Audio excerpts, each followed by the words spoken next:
Hello, everyone. Nice to meet you. So my name is Ania WOJCIESZCZAK, and this talk that I will do today is going to be a bit more personal. It's going to be a kind of a story that guided me to where I am. So please forgive me if I will talk about a lot about my past and everything that happened in my life, but that's going to be the goal of the presentation, to also show you that even with completely different backgrounds, you might enter the tech and you might actually enjoy it. So I'm Ania. But who am I actually? And that's a kind of a fundamental question. And as a proud humanist, I actually embrace this question even more. And I always go further. Whenever I ask it, I start thinking like, okay, but where do we all come from, who we all are, and where are we going actually? But today we will not have time to answer these questions, unfortunately. You can consider that individually. Coming back to business, I like to think about myself as a woman of many professions. And let me explain you why. Because I'm a mediator. So on a daily basis, I'm helping people solve conflicts. I'm working for the Polish Financial Supervisory Board. I'm also the academic lecturer at the university, teaching students about design thinking, but also teaching students about the legal design, which is a kind of a niche right now. It's, in other words, how to apply the design thinking and design structures into the legal professions, which is not so obvious. And on top of that, I'm also a DesignOps at Google, currently working as a UX program manager, helping designers, helping UX writers, UX researchers, and any other different design professions collaborate effectively with other stakeholders like PMs, engineers, and anyone. You can imagine Google is a huge organization, so there are many different roles. And when it comes to DesignOps, I will talk a bit more about this particular role at the end, because I think that this is really a function that allows you to bridge these different values coming out of the humanism into the tech. And I actually try to do it on a daily basis. But first, let's talk about where it all started. And for me, it started here. So this is me when I was a very, very little child. As you can see, I was pretty happy. And the feeling and the emotions that accompanied me by then were all related to the joy of discovery. So I was curious, courageous, I was interested in the world and happy to discover. And all that thanks to my parents, who actually are very serious people having very serious jobs, but they had open mind, they had enthusiasm, they shared this joy of discovery with me and encouraged me to discover. They also taught me another really important value, which is empathy. If I think about them, I think that the main thing that came to my mind is actually related to the empathy and the fact that whenever someone was in need, whenever someone needed help, they were the first one to reach out a helping hand. And I'm super grateful. If we have designers here in a room, you know that empathy is also a core value if you are working as a researcher, designer, service designer, no matter the role.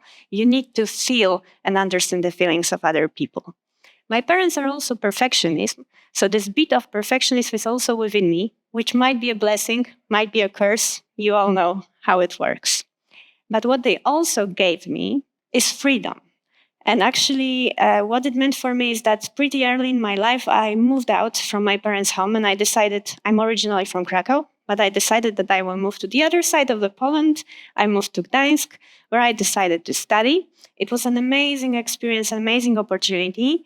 And it was thanks to my parents' open mind and the fact that they taught me also to have an open mind and to think outside of the box, because this is not a typical way.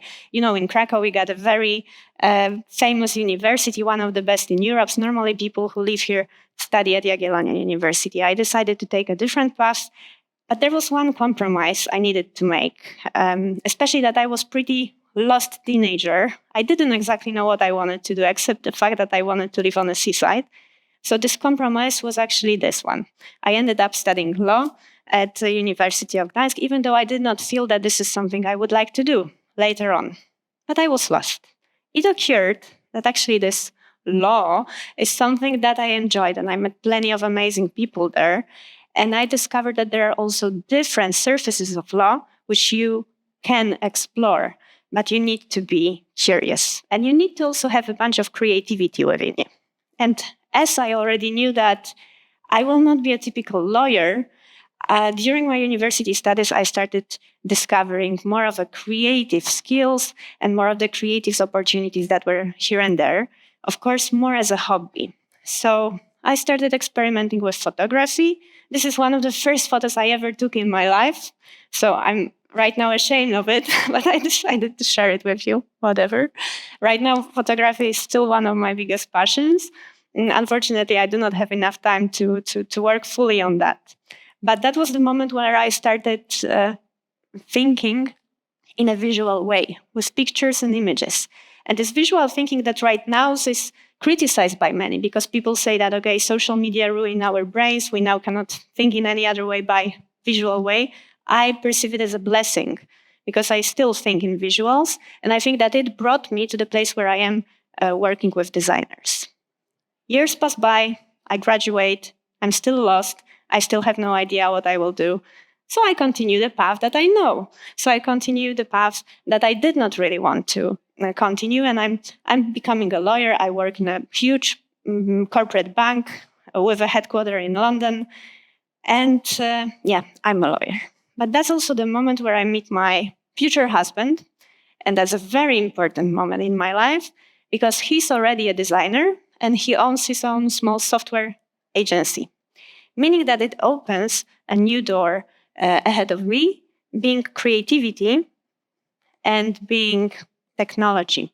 Because I wanted to understand what he's doing, I wanted to understand what type of problems he's solving, I wanted to be close to him. And in a way, that brought me to the place where I needed to understand what is technology, what engineers are doing, what product designers are doing, and also what visual designers are doing.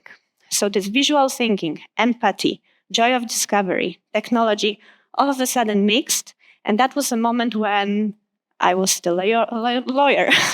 I was still doing something that I did not really feel I wanted to do, but I was so determined that I need to be successful in it that I decided, okay, I will start a PhD in law. Why not?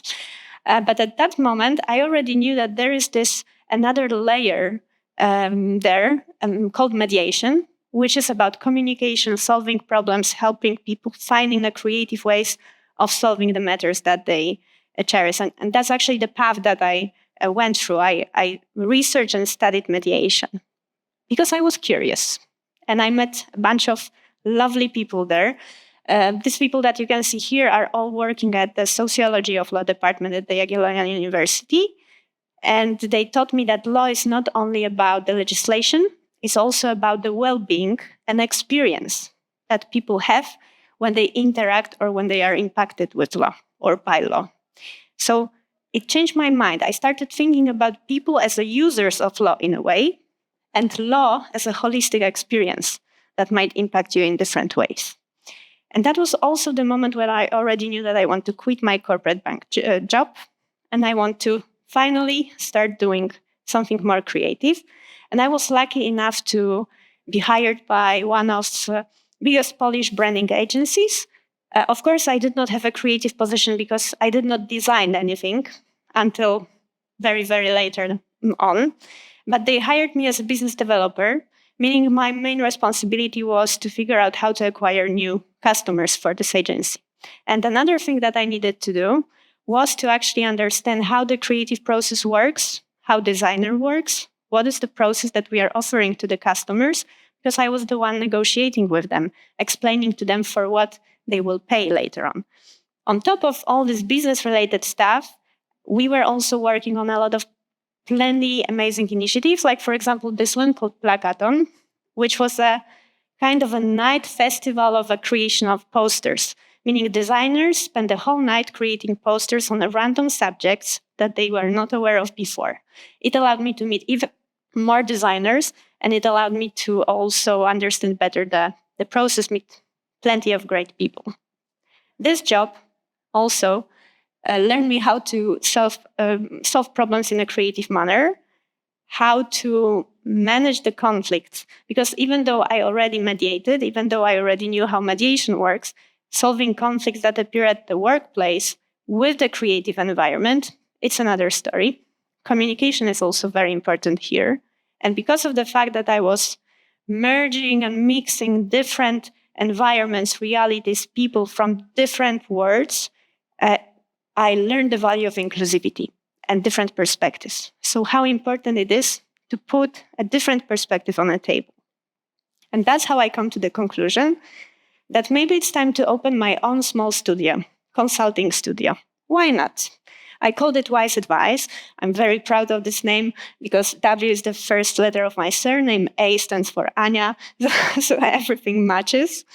And I started working with a design thinking methodology, advising companies how to use this creative way of thinking that I learned through the way getting there. If you are not familiar with a design thinking or these methodologies, here are the positions I can recommend to you as basics.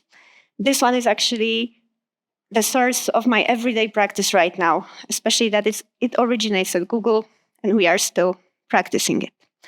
I started working with a lot of startups, trying to help them solve real life problems. Startups from completely different industries with completely different backgrounds, using also different technologies. It was a time of plenty of workshops, different workshops, even more workshops, conferences, etc. It was an amazing moment. Again, I felt the joy of discovery, and that was really, really great. And I also experienced and learned even more about technology because each new startup that started cooperating with me brought a new idea for the innovations or how to utilize the technology that they had in mind, which was great. So I was thinking how I can use the design thinking methodology and everything that I learned to solve the tech, but also legal problems because I'm still a lawyer, right? And still a researcher. So I was researching and researching constantly. As a PhD candidate, as the owner of my own small studio, but also as the partner for different startups, I was researching all the way. At the university, I had a bit more pressure on me coming from my advisor, but it worked. And this research part learned me that it's very important to stay focused on people, on their needs. So again, this empathy component was very important here. And it played a crucial role because I knew that I have an impact. The insights coming out of the research that I conducted really made the difference. People changed their decisions, opinions based on that. And that made me really focused and motivated. I was focused on a goal and I decided, okay, I feel comfortable, confident, I'm courageous.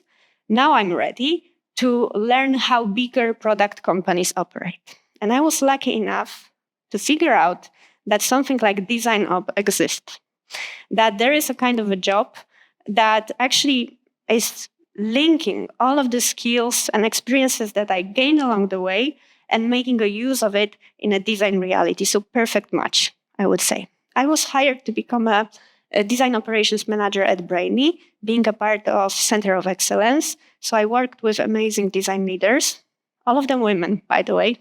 And it was really, really nice experience. Of course, I learned even more about technology because now I started working on a daily basis with engineers, with product managers. I started working hand in hand with designers. I dived deep into the design process. All of a sudden, everything matched. So all of these values that appeared here and there from my life started to make sense. And now I would like to tell you a bit more about DesignOps as such. So think about the last huge, crucial, critical project that you worked on. What are the emotions that you are feeling? Positive or negative or mixed? Might differ depending on the scale and complexity. Very often the project failed because of a lack or bad collaboration or bad communication or lack of communication, unfortunately. Very often people frustrate or leave the companies because of these reasons. And also, in big tech companies, the only thing that is certain is change. We need to be prepared that every day might bring something new, something different. And on top of that change, you might have this lack of communication and lack of collaboration. So sometimes even DesignOps people feel that way, and it's pretty normal. You just need to learn how to operate in such environment. And you also need to understand that what you practice at the smaller scale will bring also the results and the outcomes if your organization will scale. So what you practice now when you are small will also be visible when you will grow. And you need to maintain the good practices. And what is a key role of a design operations person is to scale the good practices. So even if at the beginning you worked with like 5 or 4 designers, and now your organization grew and you got 40 or 50 designers, you still need to have good practices, good processes in place, good culture. Okay, a lot of buzzwords, a lot of things that it's actually difficult to catch what does it mean. So I will try to shed a bit more light on that. If you think about the role of a DesignOps person, it's about communication, planning and collaboration.